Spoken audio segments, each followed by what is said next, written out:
ಹನುಮಂತನಿಗೆ ಬಜರಂಗಬಲಿ ಎಂಬ ಹೆಸರು ಹೇಗೆ ಬಂತು?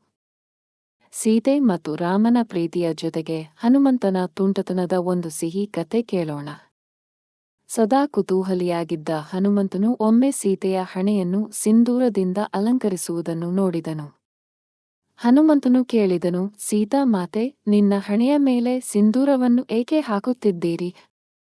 ಸೀತೆಯು ಹನುಮಂತನ ಕುತೂಹಲದಿಂದ ವಿನೋದಗೊಂಡಳು ಮತ್ತು ರಾಮನ ದೀರ್ಘಾಯುಷ್ಯವನ್ನು ಖಚಿತಪಡಿಸಿಕೊಳ್ಳಲು ನಾನು ಅದನ್ನು ಅನ್ವಯಿಸುತ್ತೇನೆ ಎಂದು ಉತ್ತರಿಸಿದಳು.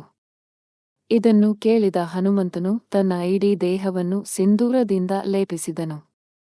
ಭಗವಾನ್ ರಾಮನು ನಗೆಗಡಲಲ್ಲಿ ಮುಳುಗುವಷ್ಟು ರಂಜಿಸಿದನು.